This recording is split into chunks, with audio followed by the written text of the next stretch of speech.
Rekan-rekan media, pada kesempatan ini Pak Direktur Penyidikan akan menyampaikan update atau perkembangan terkait dengan penanganan perkara suap dan atau gratifikasi dalam penanganan perkara di Pengadilan Negeri Jakarta Pusat. Ada hal yang menarik yang akan disampaikan pada saat ini terkait dengan perkembangan penanganan perkara dimaksud. Perlu saya sampaikan bahwa yang pertama, penyidik pada hari ini melakukan pemeriksaan setidaknya terhadap 12 orang saksi dari berbagai pihak, ya. Dan penyidik juga melakukan pemeriksaan terhadap 3 tersangka yang sudah ditetapkan sebelumnya. Dari berbagai keterangan yang diperoleh, ternyata ada hal yang harus disampaikan sehingga ada perkembangan penyidikan yang membuat penyidik membuat satu ketetapan atau sikap terhadap perkara ini. Yang kedua, bahwa penyidik juga melakukan penyitaan atas berbagai barang bukti yang diperoleh oleh penyidik sehingga sangat terkait dengan sikap dari penyidik tersebut dalam perkara ini. Ya, nanti akan disampaikan oleh Pak Direktur Penyidikan. Rekan-rekan media, sebelum Pak Direktur Penyidikan menyampaikan perkembangannya, perlu saya sampaikan bahwa ternyata di dalam penanganan perkara ini setidaknya ada 3 kelompok atau fungsi yang dilakukan oleh tim kuasa hukum. Ada yang berfungsi sebagai tim juridis, ada yang berfungsi dalam kaitan dengan social engineering, dan ada yang berfungsi dalam kaitan dengan non-juridis. Nah, seperti apa nanti terkait dengan 3 fungsi ini yang juga pada akhirnya membuat sikap dari penyidik, tentu kita akan simak bersama, ya. Oleh karenanya, rekan-rekan media, terima kasih sekali lagi dan kami persilakan kepada Pak Direktur Penyidikan untuk menyampaikan rilis perkembangan terkait dengan penanganan perkara ini. Kami persilakan. Terima kasih.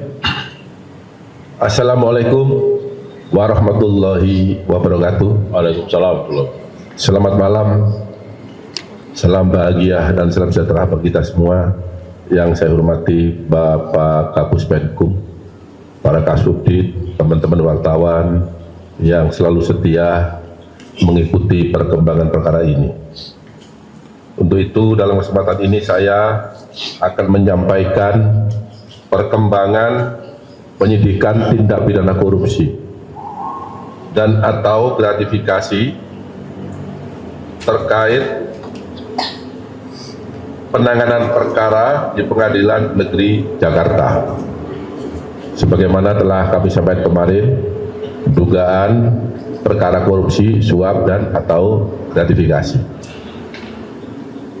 Pada hari ini, Senin tanggal 21 April 2025, penanganan tindak pidana korupsi, suap dan atau gratifikasi terkait penanganan perkara di Pengadilan Negeri Jakarta Pusat berdasarkan surat perintah penyidikan nomor print 23 tanggal 11 April 2025. Dalam perkara aku, penyidik melakukan penyitaan di beberapa tempat yang pada siang tadi dilakukan penggeledahan. Dalam penggeledahan ini penyidik telah menyita dokumen BBE baik berupa HP maupun laptop yang diduga sebagai alat yang digunakan untuk melakukan kejahatan. Selanjutnya, berdasarkan hasil pemeriksaan dan dikaitkan dengan alat bukti lain yang telah diperoleh oleh penyidik selama melakukan penyidikan pada hari ini terhadap beberapa saksi sebagaimana yang telah disampaikan Pak Kapus Penkum, penyidik pada Jaksa Agung Muda Tindak Pidana Khusus Kejaksaan Republik Indonesia mendapatkan alat bukti yang cukup untuk menetapkan 3 orang tersangka. Yang pertama, tersangka MS. Yang bersangkutan selaku advokat dengan surat penetapan tersangka nomor 21 tanggal 21 April 2025. Yang kedua, tersangka JS. Yang bersangkutan sebagai dosen dan advokat berdasarkan surat penetapan tersangka nomor 29 tanggal 21 April 2025. Yang ketiga, tersangka TB selaku Direktur Pemberitaan JEK TV berdasarkan surat penetapan tersangka nomor 30 tanggal 21 April 2025. Adapun hasil pemeriksaan terhadap para saksi dan para tersangka yang sebelum ditetapkan sebagai saksi, yang bersangkutan juga sebelum ditetapkan sebagai tersangka, yang bersangkutan terlebih dahulu diperiksa sebagai saksi, dapat diperoleh fakta-fakta sebagai berikut.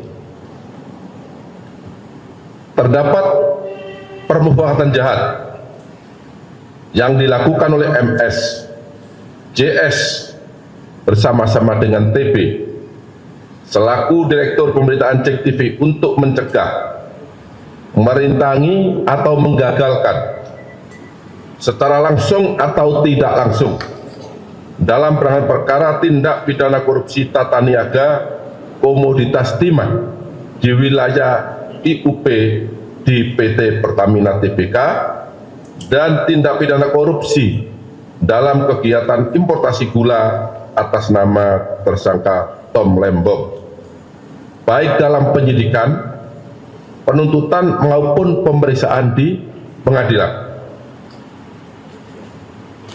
Sementara berlangsung yang saat ini prosesnya sedang berlangsung di pengadilan dengan biaya sebesar dengan biaya 478.500.000 rupiah yang dibayarkan oleh tersangka MS dan tersangka JS kepada TB yang dilakukan dengan cara-cara sebagai berikut. Tersangka MS dan tersangka JS mengorder tersangka TB untuk membuat berita-berita negatif dan konten-konten negatif yang menyudutkan kejaksaan terkait dengan penanganan perkara akuo, baik ketika di penyidikan, penuntutan maupun di persidangan, dan tersangka TB mempublikasikannya di media sosial, media online, dan JEK TV News sehingga kejaksaan dinilai negatif dan telah merugikan hak-hak para tersangka atau terdakwa yang ditangani oleh tersangka MS dan tersangka JS selaku penasihat hukum tersangka atau terdakwa. Kemudian tersangka JS membuat narasi-narasi dan opini-opini positif bagi timnya, yaitu MS dan JS, kemudian membuat metodologi perhitungan kerugian keuangan negara dalam penanganan perkara akuo yang dilakukan kejaksaan adalah tidak benar dan menyesatkan, dan kemudian tersangka TB dan kemudian menuangkannya dalam berita di sejumlah media sosial dan media online. Tersangka MS dan tersangka JS membiayai demonstrasi-demonstrasi dalam upaya untuk menggagalkan penyidikan, penuntutan, dan pembuktian perkara akuo di persidangan sementara berlangsung, dan tersangka TB kemudian mempublikasikan narasi-narasi demonstrasi tersebut secara negatif dalam berita-berita tentang kejaksaan.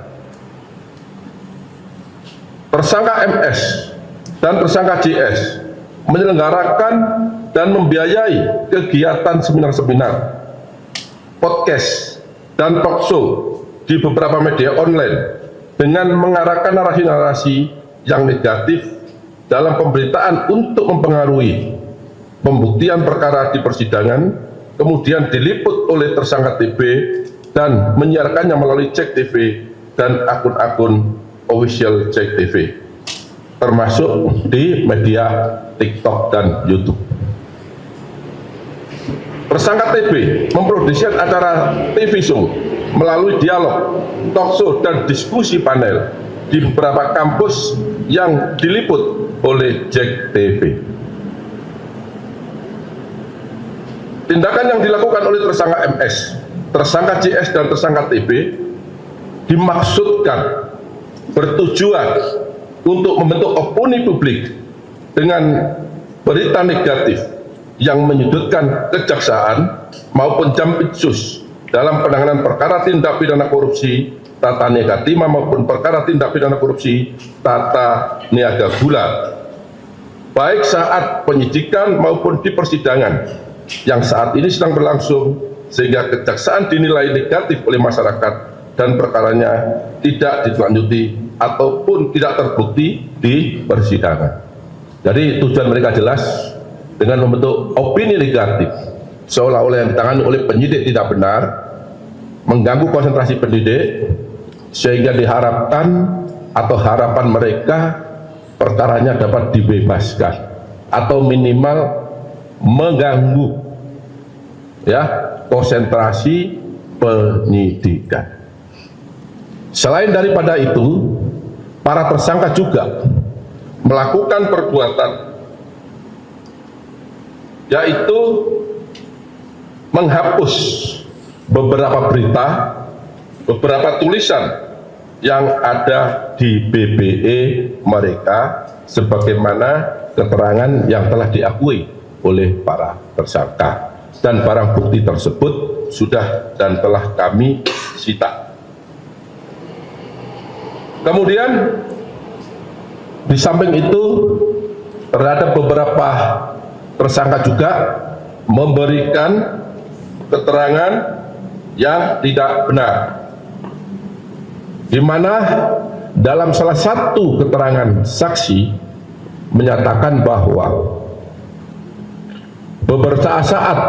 beberapa waktu sebelum putusan pengadilan diputus di depan persidangan, WS selaku panitera telah memberikan draft putusan tersebut kepada tersangka, dalam hal ini tersangka MS dan tersangka JS, untuk dikoreksi apakah putusan itu sudah sesuai yang diminta.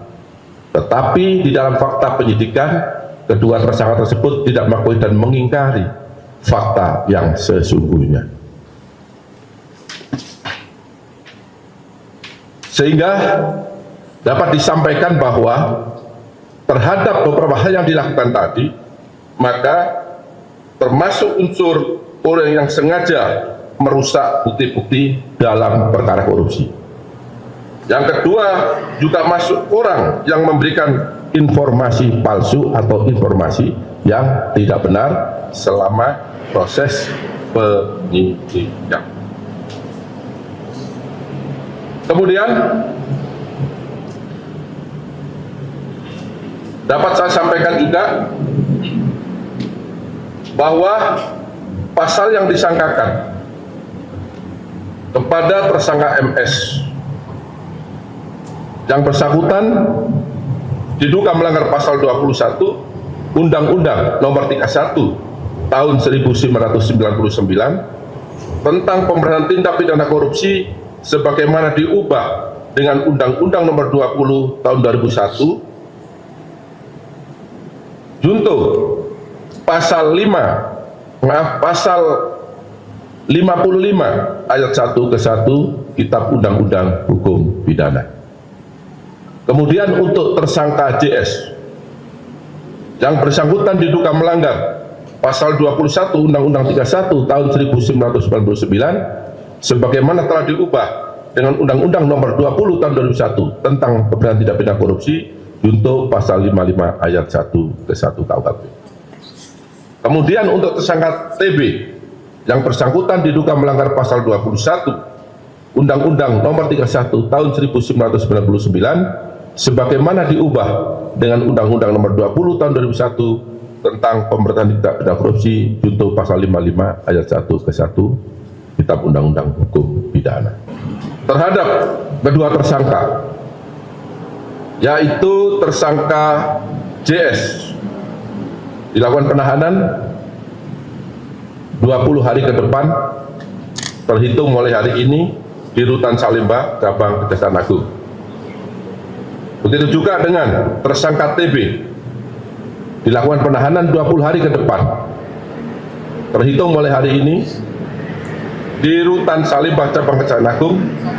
Sedangkan untuk tersangka MS tidak dilakukan penahanan karena yang bersangkutan sudah ditahan dalam perkara lain, yaitu perkara yang sudah disampaikan dalam 3 hari yang lalu pada saat konferensi pers dengan kawan-kawan wartawan yang disangka melakukan tindak pidana suap dan atau gratifikasi. Demikian perkembangan penyidikan yang dapat saya sampaikan pada malam hari ini. Apabila ada kata-kata yang kurang dipahami, saya mohon maaf. Wabillahi taufiq hidayah. Wassalamualaikum warahmatullahi wabarakatuh. Waalaikumsalam warahmatullahi wabarakatuh. Rekan-rekan media, sebelum kita buka sesi tanya jawab terkait hal ini, barangkali ada penegasan. Yang pertama bahwa perbuatan yang dilakukan oleh TB adalah merupakan perbuatan personal, ya, yang tadi sudah disampaikan oleh Pak Direktur Penyidikan bersama-sama dengan JS dan MS. Itu yang harus kita pahami bersama. Yang kedua, bahwa tentu MS sudah 2 kali ditetapkan sebagai tersangka dalam perkara dugaan suap dan atau gratifikasi, dan yang pada saat ini dalam perkara perintangan terhadap penyidikan maupun penuntutan. Kemudian yang ketiga, bahwa tadi yang sudah kami sampaikan dalam penanganan perkara terhadap perkara korporasi, bahwa tim juridis bertugas mewakili korporasi dalam persidangan. Jadi yang melakukan penandatanganan terkait dengan proses persidangan itu dilakukan oleh tim juridis. Sedangkan tim social engineering bagaimana membentuk opini publik. Tadi Pak Direktur Penyidikan sudah menyampaikan, melakukan demonstrasi, membuat seminar-seminar, membuat konten-konten yang semuanya direkayasa sedemikian rupa untuk membentuk opini publik, supaya opini publik negatif terhadap kinerja institusi ini dalam penanganan perkara, khususnya perkara tindak pidana korupsi. Sedangkan tim non juridis dia bertugas melakukan teknik-teknik yang bersifat di luar hukum yang tentu dilakukan oleh baik JS, MS bersama-sama dengan TB. Barangkali itu beberapa penegasan rekan-rekan media. Sekali lagi terima kasih.